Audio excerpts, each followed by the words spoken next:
general va a entrar mucho de lo que vimos prácticamente. Muchas de las cosas que se mencionaban en clase, que les decía, esto entra.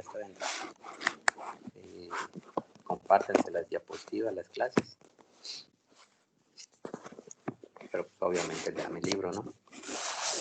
Del tema de salud sexual y reproductiva, solo entra un par de preguntas. Realmente no es un tema que le demos mucha importancia, no porque no la tenga, sino porque pues, nos enfocamos más en el aspecto biológico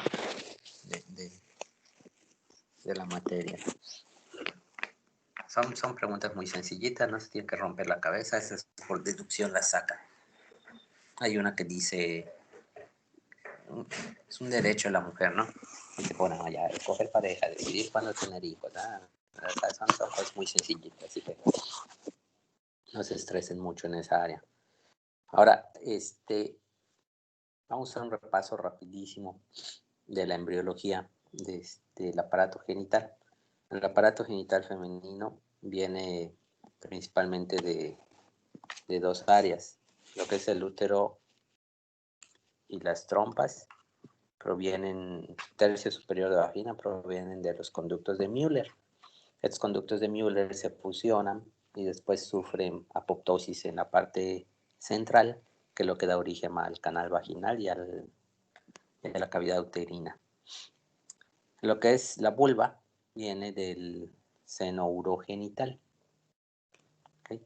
Entonces, ahí podemos encontrar varias anomalías del periodo embrionario. La más grave se llama Meyer-Rokitansky-Kuster-Hauser, que es una agenesia del útero y el tercio superior de vagina. Esto se debe a que en vez de sufrir apoptosis solo en la parte central, sufre apoptosis prácticamente todo el útero y la vagina, ¿no? Son mujercitas que los genitales son normales, pero tienen ausencia de vagina y de útero.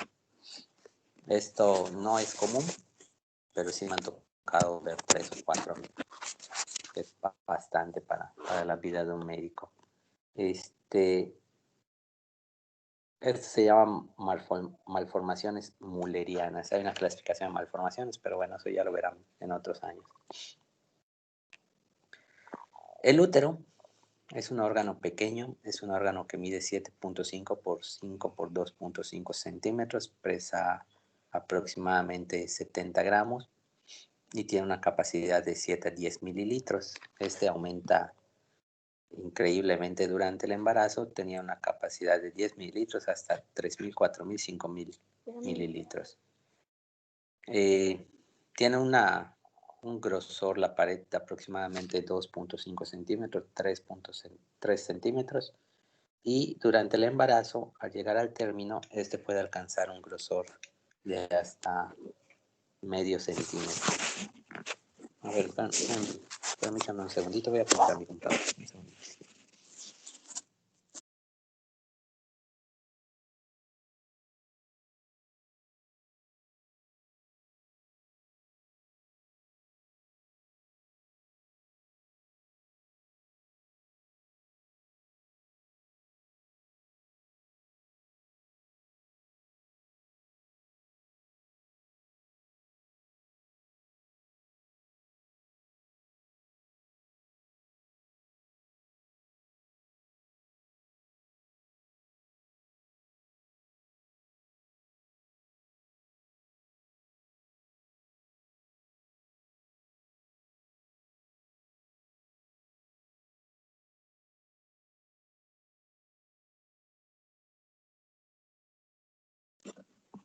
Ok.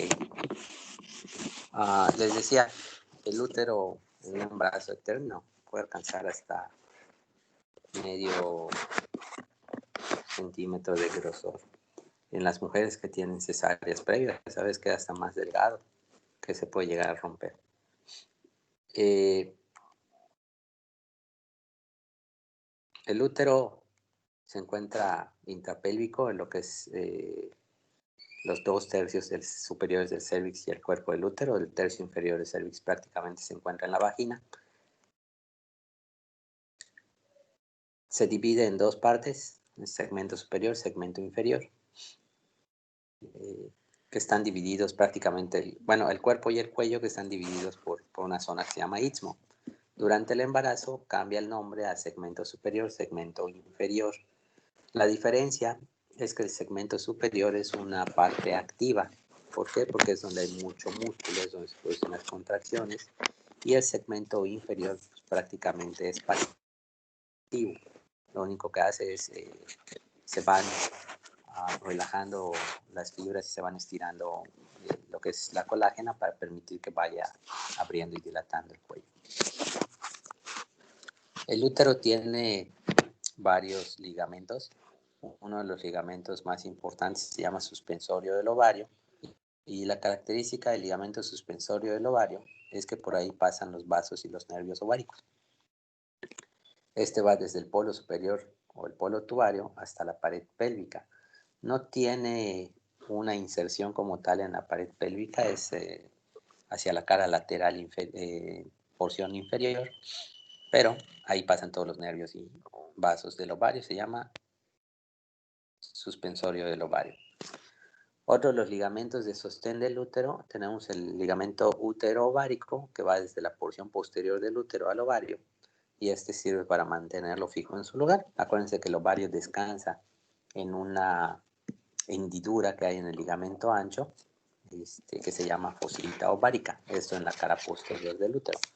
Tenemos el ligamento ancho, que el ligamento ancho es un repliegue de peritoneo, que ustedes saben que la cavidad abdominal está cubierta de peritoneo, entonces lo que pasa es que el peritoneo anterior baja, cubre la vejiga, se forma algo que se llama receso vesicouterino y luego cubre al útero hasta la porción posterior formando el receso rectouterino. Este ligamento ancho forma un par de alas a los lados del útero que se insertan en las caras laterales. No es propiamente un ligamento, así se le llama, ese es el término correcto, pero es más un repliegue de peritoneo. Tenemos el ligamento redondo. El ligamento redondo va de la cara anterior, en la porción superior del útero, se dirige lateralmente hacia la porción inferior de la pelvis. Una de las características del ligamento redondo es que atraviesa una arteria que es inconstante, que se llama arteria de Samson. No todas las mujercitas tienen arteria de Samson, pero sí a veces la podemos encontrar en este ligamento. Otro de los ligamentos, pues tenemos los ligamentos de McEnroth, que se encuentran en la porción inferior a nivel del cuello, que es donde transcurre la arteria uterina, y a 2 centímetros de este pasa lo que es el uretero. Y encontramos también los ligamentos que se llaman uterosacros, que están en la porción posterior del cuello y se dirigen hacia el sacro. Entonces tenemos el ligamento suspensorio del ovario, el ligamento uterovárico, el ligamento ancho, el ligamento redondo, el ligamento de McEnroth y los ligamentos uterosacros, que son los medios suspensorios del útero. Las arterias uterinas entran a través del ligamento de McEnroth, se dirigen hacia arriba y se fusionan en el fondo del útero con su contralateral. Estas van sacando unas ramas anteriores y posteriores y estas ramas anteriores y posteriores sacan unas ramas que perforan el músculo. De esta rama ascendente de la arteria uterina vamos a tener a la arteria de Samson que transcurre por el ligamento redondo y vamos a tener a la arteria uterovárica y a la arteria tubaria, ¿ok? La arteria ovárica tiene el ovario tiene otra arteria que viene directamente de la aorta, que es la arteria ovárica propiamente. La otra es la rama ovárica de la arteria uterina. En este sitio donde entra la arteria uterina al útero a través del ligamento redondo, del ligamento de McEnroth, otra vez saca una rama superior, pero también saca una inferior, y estas se conocen como ramas cérvico-vaginales. La característica de estas arterias es que sangran espantoso cuando se desgarra el cuello en un parto o cuando hacemos procedimientos quirúrgicos en el cuello. Entonces por eso hay que tener mucho cuidado con estas arterias.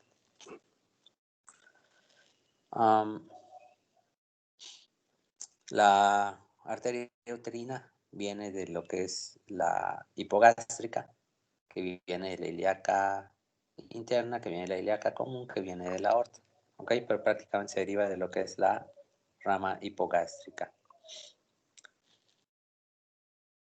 Los ovarios son unos órganos pequeños, aproximadamente pesan unos 5 gramos, 6 gramos, 7 gramos, se encuentran a los lados de cada útero, descansan sobre la fosita ovárica, son pares y están compuestos de dos porciones, lo que es la médula y la corteza. La médula es donde se encuentran los nervios y los vasos ováricos y la corteza es donde se encuentra prácticamente el epitelio germinativo, ¿no? Los folículos. Acuérdense que estos folículos van madurando cada mes, se van liberando, que es lo que hace que se produzca la menstruación. Para la ovulación tenemos que se libera una hormona que se llama GnRH a nivel del hipotálamo, que le indica a la hipófisis que libere la hormona folículo estimulante. Esta actúa a nivel del folículo ovárico, haciendo que se vayan desarrollando. Se reclutan varios folículos. Durante el reclutamiento se produce la dominancia de uno, que es el folículo dominante, y este crea un medio ambiente hostil para los demás folículos, lo que impide que crezcan y se desarrolle prácticamente solo uno.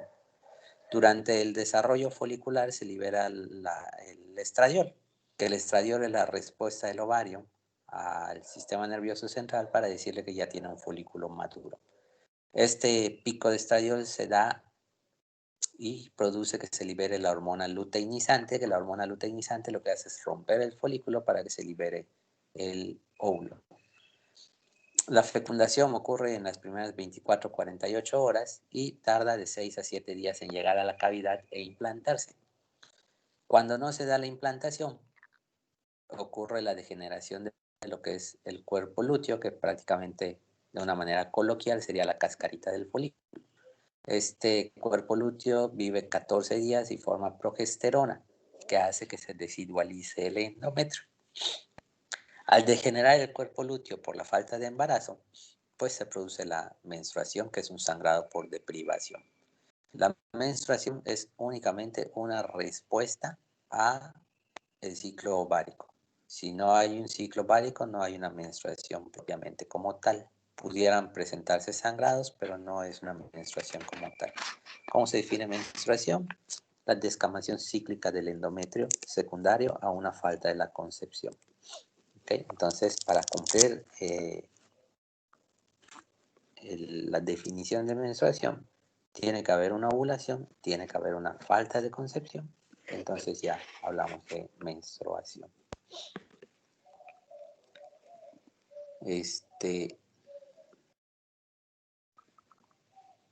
Siguiendo un poquito con la anatomía, no les voy a decir todo el piso pélvico, léanlo, pero el músculo más importante del piso pélvico es el músculo elevador del ano.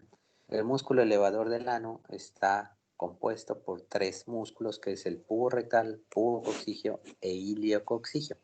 Estos lo que hacen es formar una especie de hamaca en el piso pélvico que prácticamente abraza a lo que es el cuello, la uretra y el recto, formando una serie de pseudoesfínteres. Esto es lo que realmente le da sostén al piso pélvico. Las mujeres que tienen prolapso uterino, prolapso vesical, prolapso rectal a través de vagina, es porque hay un debilitamiento del piso pélvico, principalmente a nivel del músculo elevador del ano. Este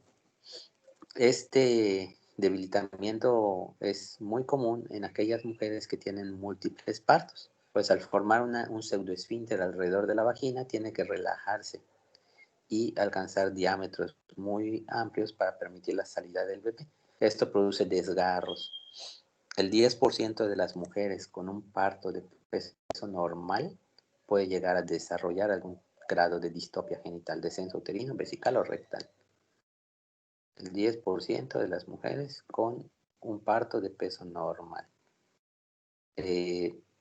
Este músculo, este piso pélvico es el que se repara cuando tenemos prolapso de los órganos genitales. Y el más importante de todos es el músculo elevador del ano. Siguiendo un poquito con la anatomía, tenemos a la trompa.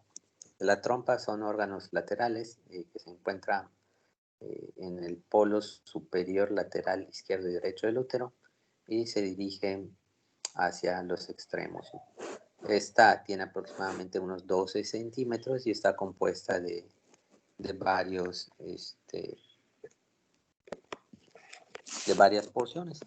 Tenemos lo que es la zona de las fimbrias, que es la que se encuentra en contacto con el útero. La característica de las fimbrias es que tienen sustancias quimiotácticas que ayudan a la atracción del óvulo. Existen muchas técnicas de oclusión tubaria. Una de ellas es la fimbrectomía o técnica de Kroener, donde se quitan las fimbrias.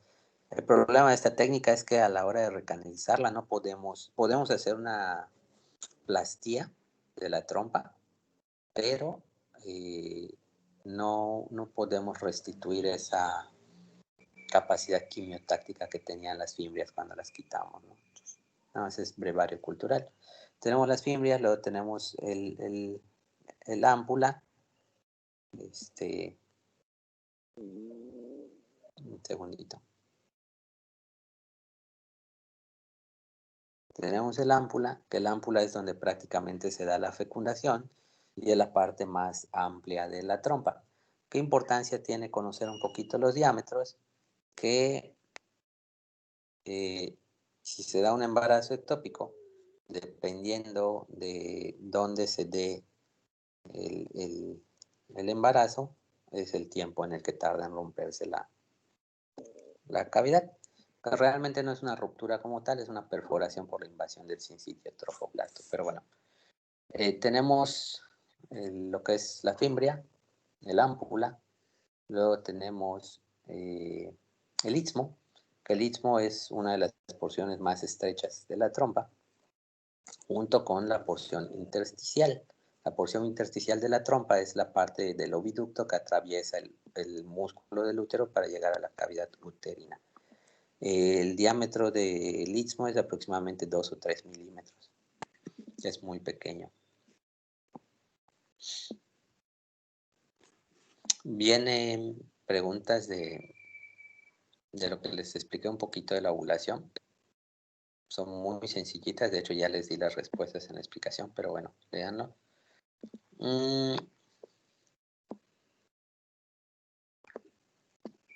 A ver. Del útero tiene 3 capas musculares, una longitudinal, una circular y unas que vienen prácticamente oblicuas desde los cuernos. Esto hace que tenga una disposición anatómica especial el músculo con la intención de poder hacer una expresión y sacar el contenido uterino. A ver, un minutito, niños. Lo que pasa es que es una perrita viejita de 16 años y a veces se pone a ladrar la pobrecita para que yo la ayude a pararse. Dame un segundito, ahorita vengo.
Ya, perdón. Esta disposición especial de las fibras musculares permite que se pueda dar el parto. Y esto produce algo que se llama triple gradiente descendente. El triple gradiente descendente cumple las 3 reglas siguientes. Dice que la contracción es más fuerte en el fondo que en el resto del cuerpo, y esto se debe a que hay mayor concentración de fibras musculares en el fondo del útero que en el resto del cuerpo. La segunda dice que las contracciones inician en el fondo del útero y se propagan al resto del cuerpo. Esto se debe a que en el fondo del útero hay un marcapaso, se encuentra habitualmente en el cuerno derecho, que son células más sensibles a la oxitocina. Entonces, acuérdense que las fibras musculares están unidas unas con otras a través de algo que se llama uniones gap, que estas uniones gap permiten que pase la despolarización de una célula a otra.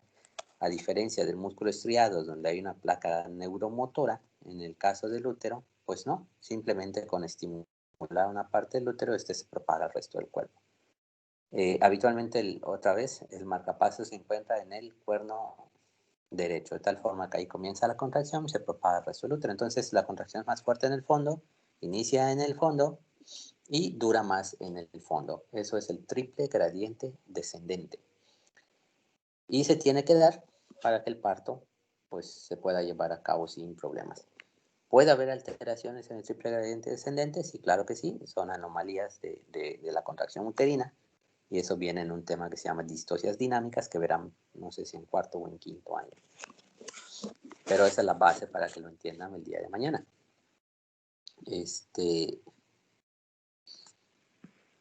Una contracción uterina dura aproximadamente unos 200 segundos. Se divide en 3 etapas, que es la fase de contracción, meseta y relajación.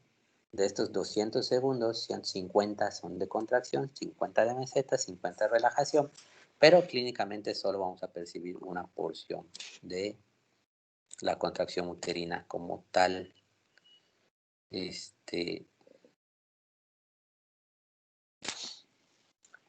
tono uterino basal es la fuerza que mantiene la fibra contráctil del útero entre contracción y contracción, o sea, en un estado de relajación.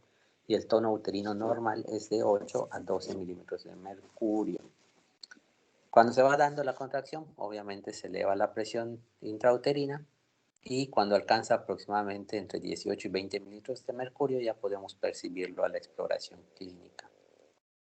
Esto es importante porque cuando no tenemos experiencia, la mujer va a sentir la contracción antes que nosotros. Entonces hay que decirle que nos avise para que vayamos identificando el momento en el que la percibimos. Y de ahí contamos la duración de la contracción y valoramos la intensidad. Esto nos va a ayudar con un dinamómetro a sacar lo que se llaman unidades Montevideo. Que las unidades Montevideo resulta de multiplicar la frecuencia por la intensidad. Existen otras unidades que son las unidades Alejandría, que resulta de multiplicar frecuencia por intensidad por duración. Habitualmente usamos las unidades Montevideo. Para que se pueda producir borramiento y dilatación tenemos que alcanzar entre 80 y 100 unidades Montevideo. En el periodo expulsivo podemos alcanzar hasta 250 unidades Montevideo. Esto tiene importancia porque puedo tener una buena frecuencia en la actividad, en las contracciones, pero una mala intensidad. Entonces no me va a permitir alcanzar la intensidad necesaria para borrar y dilatar el cuello, y mucho menos para la expulsión.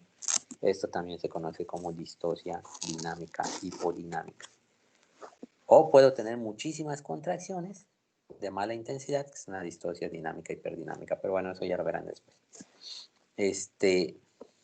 Para el trabajo de parto, tenemos que se lleva a cabo una serie de movimientos que se llaman movimientos cardinales del trabajo de parto, que es flexión, orientación, asinclitismo y descenso. Esto que es FOAD, flexión, orientación, asinclitismo y descenso, FOAD, es lo que se define como encajamiento. Son esos movimientos, flexión, orientación, asinclitismo y descenso. Eso es el encajamiento. La flexión ocurre para que la cabecita del bebé cambie el diámetro que presenta a la pelvis. Bueno, vámonos un poquito más atrás. Acá entro con trabajo parto. Acuérdense que la pelvis tiene 3 estrechos.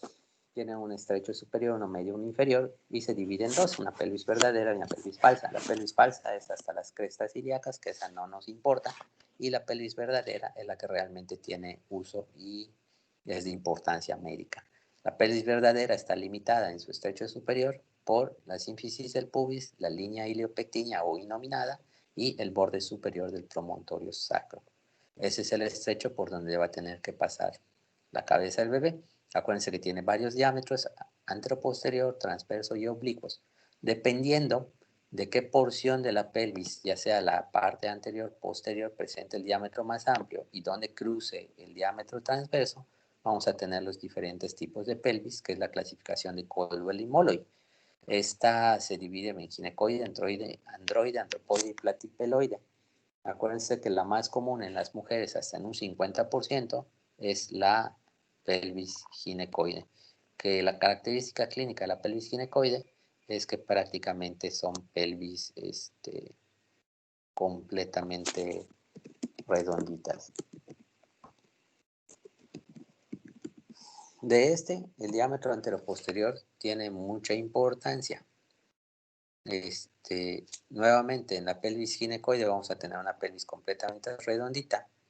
La pelvis platipeloide es una que parece un platón, como el que ponemos en la mesa para frutas en diciembre. La pelvis androide, que es la del varón, tiene forma de corazoncito porque el promontorio es muy prominente. Y la pelvis antropoide es una pelvis que parece un escudo maorí, un escudo largo, alto. La pelvis tiene varios... hay otras características que definen los tipos de pelvis, no solo los diámetros, pero bueno, léanlo. Acuérdense que por ejemplo, tenemos en la ginecoide que la escotadura sacrociática es ancha, el sacro es cóncavo, el ángulo subpúbico es amplio, los diámetros bisquiáticos son amplios, el diámetro bituberoso es amplio. Pero en términos generales, una de las cosas que más define la pelvis es el estrecho superior. Pero hay varias características, léanlo por allá. El estrecho superior, en su sentido anteroposterior, tiene un diámetro que es el diámetro anteroposterior propiamente, que va al borde superior del promontorio, al borde superior de la sínfisis, que mide aproximadamente unos 15 centímetros, unos 12 centímetros. Tenemos el diámetro conjugado diagonal, que va del borde inferior de la sínfisis al borde superior del promontorio sacro, que este es el que valoramos cuando hacemos un TAC. Prácticamente nuestros dedos quedan debajo de la sínfisis, se dirigen hacia el promontorio y trato de tocar el promontorio. Ese es el diámetro conjugado diagonal.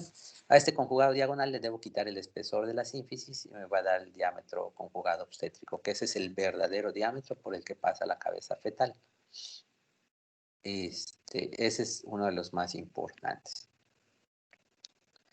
La cabeza, pues igual tiene varios diámetros, que los más importantes, tenemos el diámetro occipito frontal, occipito mentoniano y el suboccipito bregmático.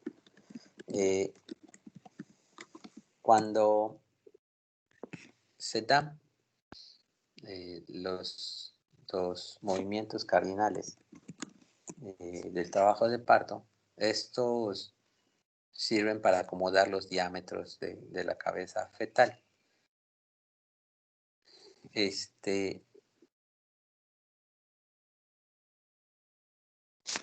Vamos a tener un cambio del diámetro occipito frontal al diámetro suboccipito bregmático, y esto se da por la flexión de la cabeza fetal. El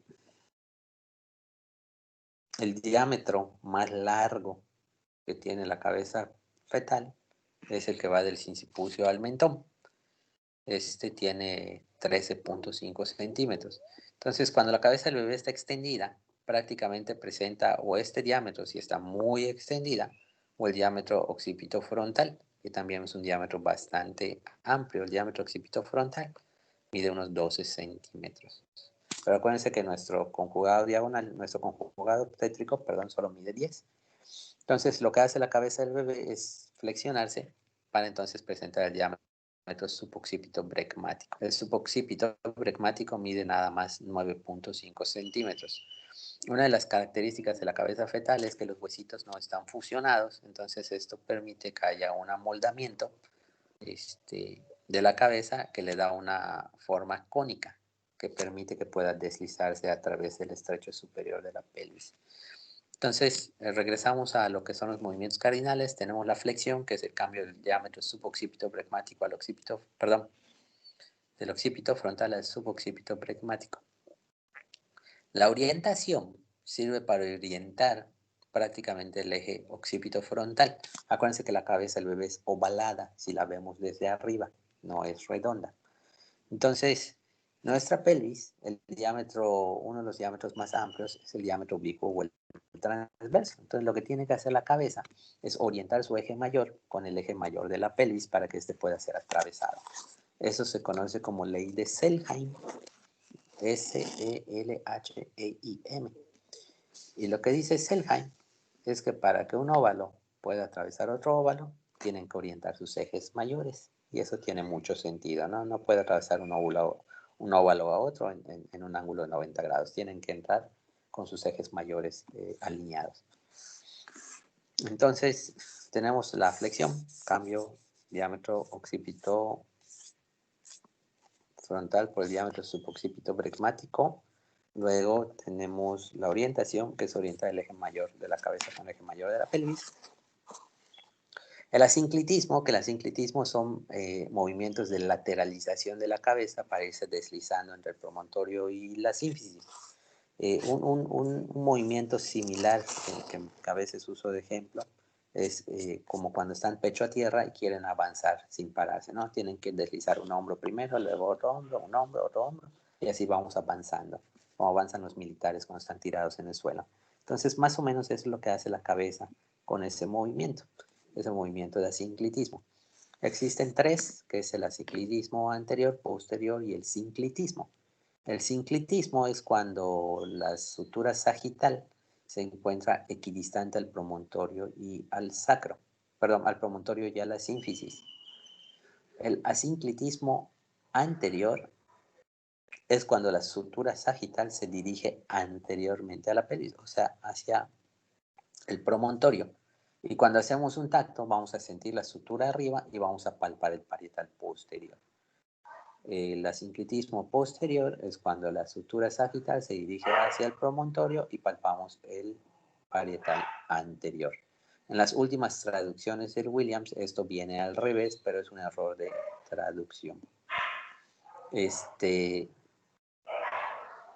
Una vez que se va dando la flexión, orientación, sinclitismo, el descenso prácticamente se va dando de manera pasiva por las fuerzas expulsivas y se produce lo que es el encajamiento.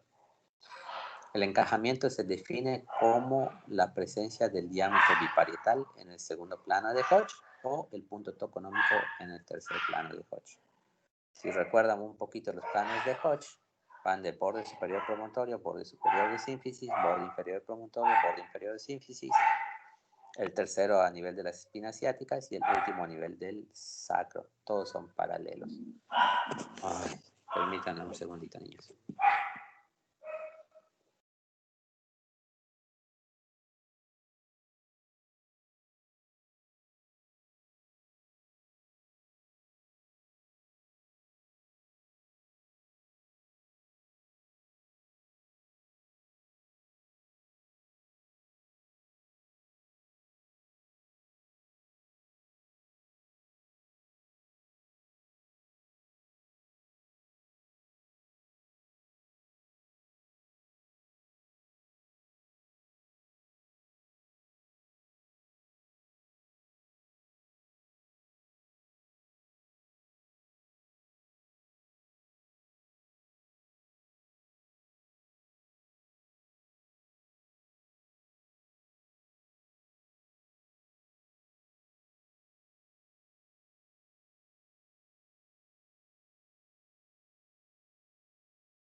Perdón.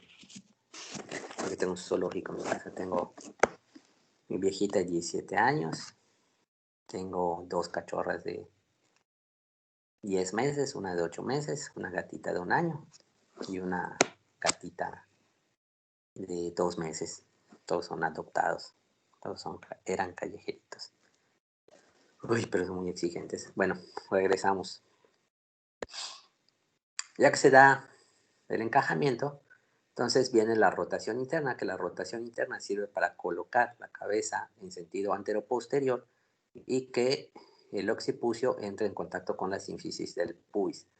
Esto va a hacer que al chocar el occipucio se detenga el avance de la cabeza y empiece a hacer la extensión.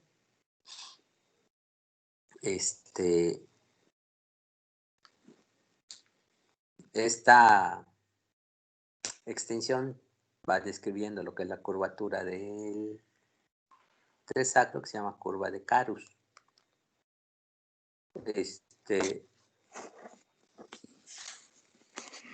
Al colocarse la cabeza en sentido antero-posterior, los hombros se van a colocar en sentido transverso u oblicuo. Esto va a hacer que los hombros puedan atravesar el estrecho superior.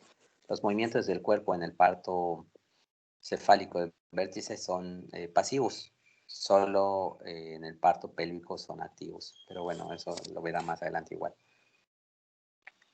Una vez que se da la rotación interna, comienza la extensión. Cuando la extensión se está dando, pues prácticamente ya casi va de salida el bebé. Ya estamos casi en el cuarto plano que se encuentra coronando la cabeza.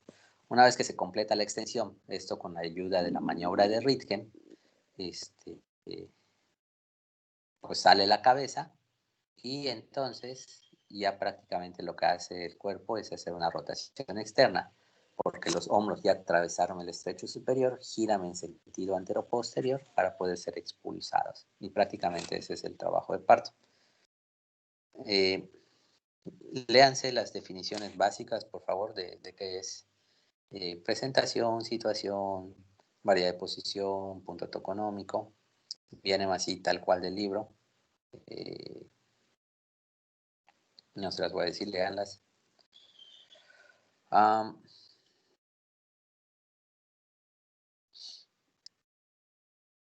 Léanse las maniobras de Leopold. Igual esas están facilísimas. Primera maniobra, fondo uterino, para ver si hay pelvis o cabeza. Segunda maniobra, caras laterales, para ver si de qué lado está el dorso. La variedad de posición, perdón. Tercera maniobra, prácticamente abajo, sirve para ver la presentación. Y la cuarta maniobra, que es la única que se realiza mirando a los pies de la mamá, sirve para ver el grado de encajamiento y grado de flexión de la cabeza. Por eso lean las imágenes.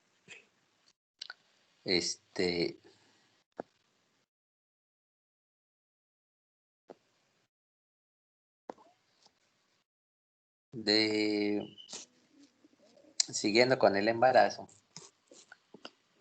El embarazo es detectable unos días antes de que se presente la menstruación en caso de que haya habido una fecundación. En el sincitio trofoblasto se libera una hormona que se llama gonadotropina coriónica humana, que es prácticamente lo que detectan las pruebas de embarazo. Y esta tiene niveles medibles 2 o 3 días antes de la menstruación. La datación del embarazo, acuérdense que se realiza en base a la fecha última regla, que cuando esta es constante, pues es bastante segura. Tenemos otras opciones como el ultrasonido primer, segundo y tercer trimestre, que ya lo habíamos visto, pero bueno, vamos a seguir con el embarazo. La datación se hace en base a una regla que se llama regla de Nagel. La regla de Nagel consiste en sumar 7 días, restar 3 meses y sumar 1 año. Si mi fecha última regla es el 23 de febrero, pues voy a contar 7 días, 23, 24, 25, 26, 27, 28, que es mi día 6, y como no hay 29, al menos no este año, pasamos al día 1 de marzo. A le voy a quitar 3 meses, a marzo le quito 3 meses, me queda diciembre. Entonces mi fecha probable de parto sería el 1 de diciembre. ¿Ok? Hagan las cuentas, practiquen esto. Creo que viene una pregunta por allá de estimar la edad gestacional, es más 7 días menos 3 meses. Este,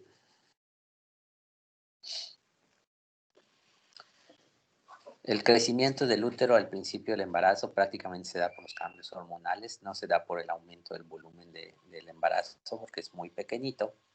Y este alcanza a salir de la pelvis alrededor de las 12 semanas. Cuando yo palpo un útero por arriba de la sínfisis del útero, perdón, de la pelvis, es porque ya tiene más de 12 semanas. ¿Ok? Que ese es un punto importante clínicamente para estimar una edad gestacional. Es así de sencillo. Si lo palpo apenas por arriba, tiene 12 semanas. Este va creciendo prácticamente a la par de las semanas, 12 centímetros, 12 semanas, 13, 13, 14, 14, 15, 15, así hasta llegar prácticamente a lo que es el nivel del ombligo, que al ombligo llega a las 20 semanas de gestación. Este coincide con la percepción de los movimientos fetales. Gatita.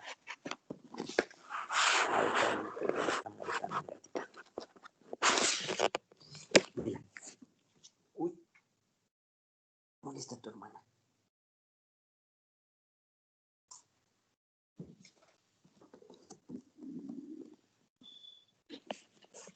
Ya, perdón. La llegada del útero a la cicatriz umbilical se da alrededor de las 20 semanas, coincide con los movimientos fetales, con la percepción. Estos se perciben aproximadamente entre la semana 18 a 20, dependiendo mucho del IMC de la paciente. Las mujercitas que tienen IMCs más altos, pues tardan más en percibir los movimientos fetales. Lean el aumento de peso que viene en la norma oficial mexicana. Va a venir lo que vimos en las últimas clases de consulta preconcepcional, lo que es la preparación para la paciente.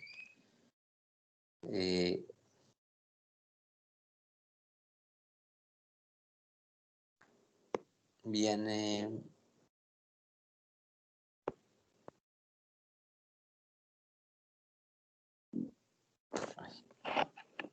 un poquito de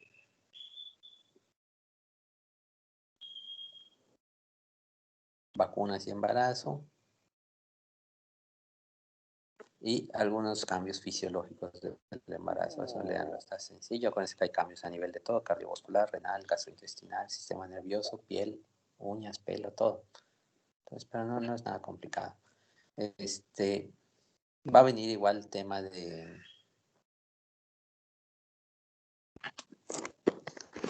displasia, de lo que es toma de citología.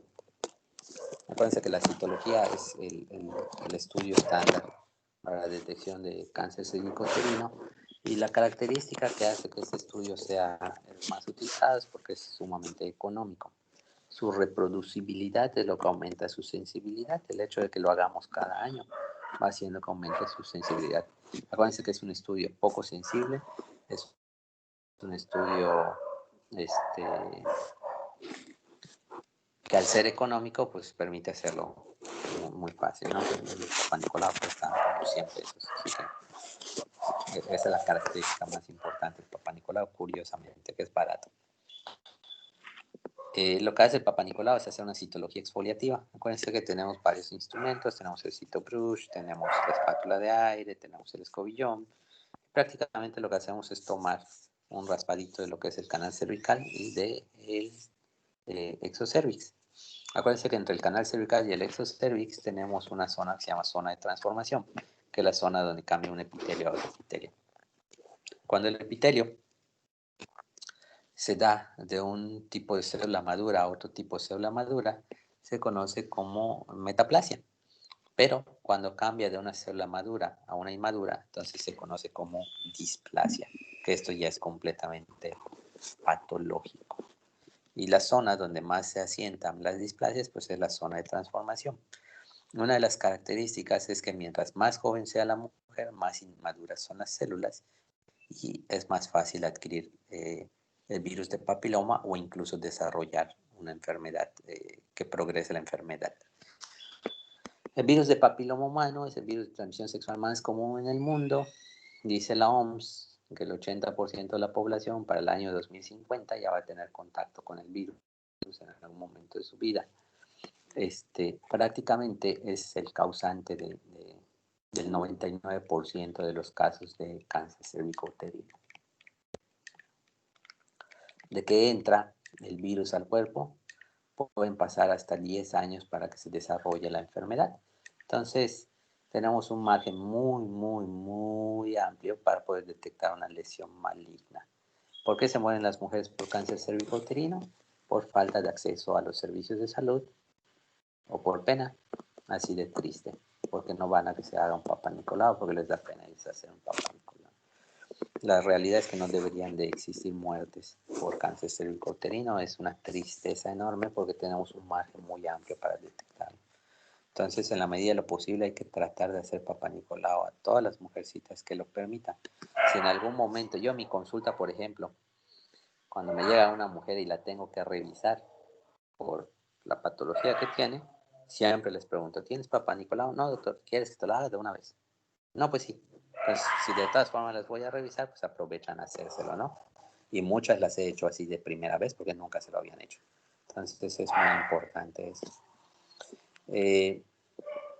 Los virus malignos más comunes son el 16 y 18.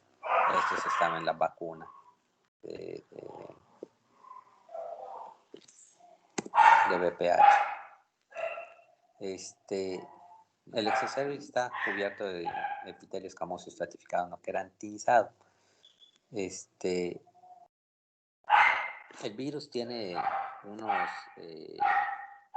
¿cómo se llaman? Ay, ahorita les digo esa estructura, se me acaba de ir el nombre.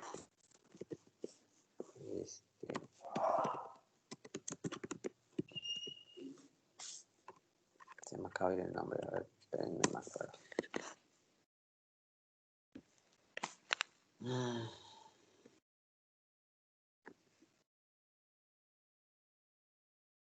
Ay, no me acuerdo cómo se llaman, son unos que se llaman de expresión temprana.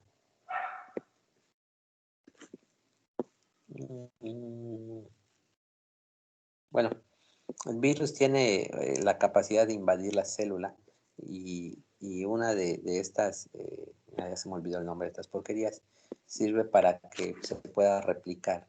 Pero lo que hace el virus es bloquear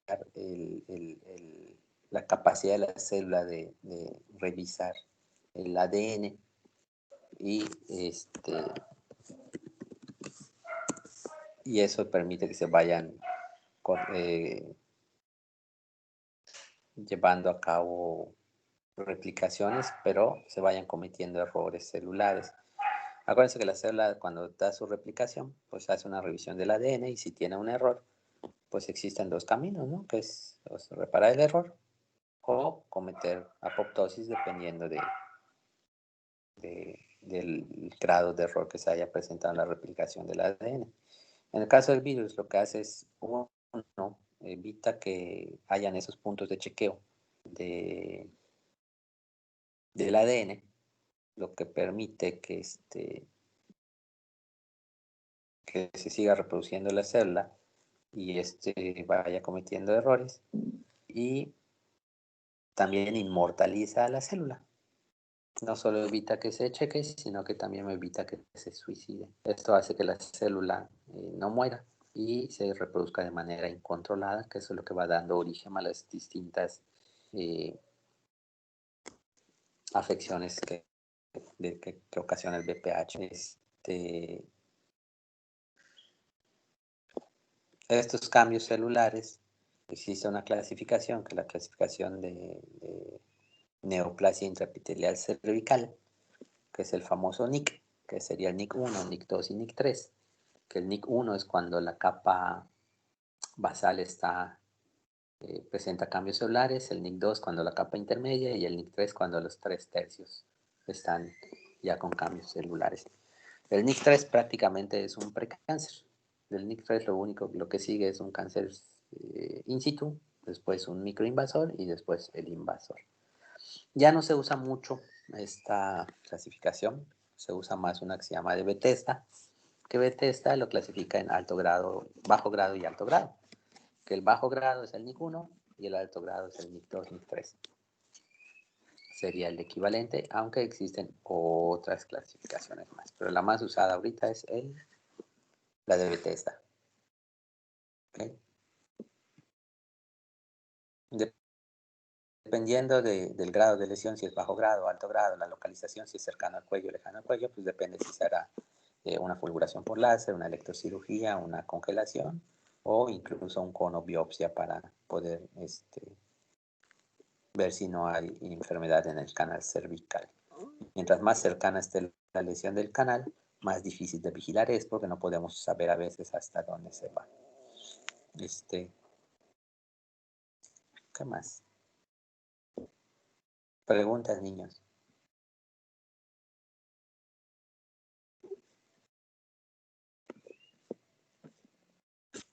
¿Dudas?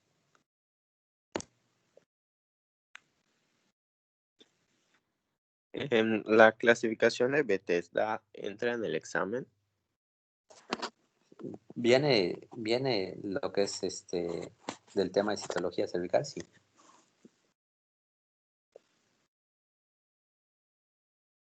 Ok, gracias.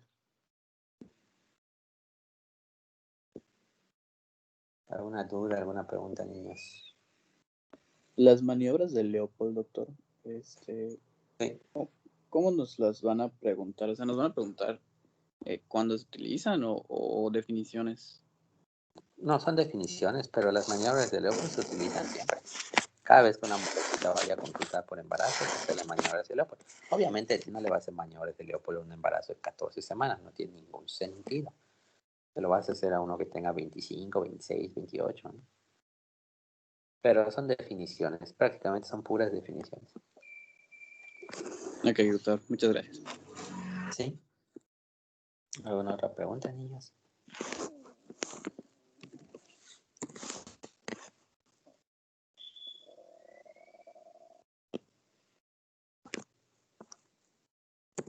Hablen ahora, callen para siempre.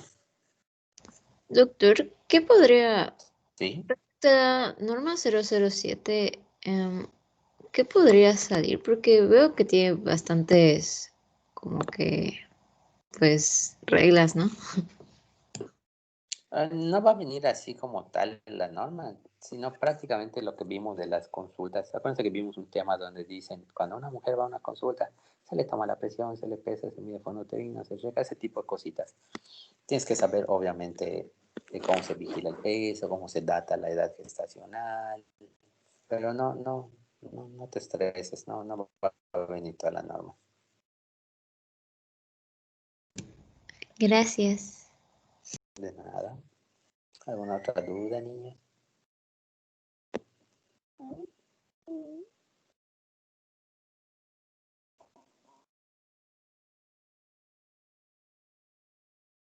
Nada, seguros.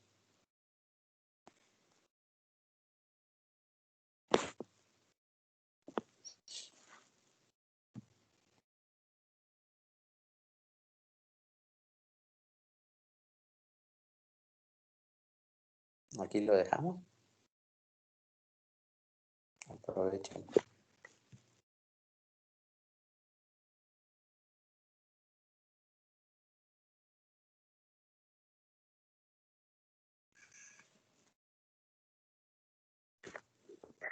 Creo que no hay ninguna duda, doctor. Muy bien. Entonces, ¿qué día quedamos con el examen? El 25, doctor. 25, que es el día lunes. ¿Cómo va a ser el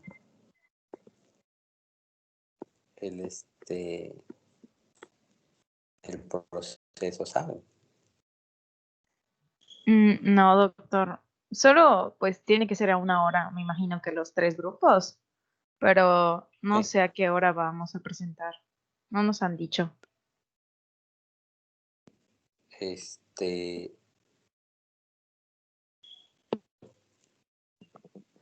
Ok. ¿Hablaron con el doctor Ortiz? Me dijeron que se comunicaron con él, ¿no? Para ver lo del examen. Sí, sí nos comunicamos con él, pero nos dijo que usted le iba a dar la hora. Ok. Entonces ahorita voy a hablar con él. La realidad es que, pues sí, es un examen virtual, pues no sé. Más que yo poner la hora, yo creo que ustedes tendrían que ponerse de acuerdo. Creo que les abren la plataforma, ¿no? De todas formas, ahorita veo si logro hablar con él para pasar el examen, ponerme de acuerdo, que lo suban y que pongamos la hora. Yo les aviso si tengo alguna noticia. Si no, el viernes que me manden, hoy es jueves, el viernes que me manden un mensajito en la tarde para ver si ya tengo alguna novedad. ¿Sale? Ok, doctor, gracias. Muy bien, niños, cuídense mucho, mucha suerte. Lean. Acuérdense que no tienen que leer para el examen, tienen que leer para ustedes. Esto es de ustedes. Traten de ser los médicos que sus papás creen que son los mejores del mundo. Así que échenle ganas. Nos vemos, si Dios lo permite, el lunes. Tentativamente lo que podríamos hacer es, no sé si la plataforma lo permita, podemos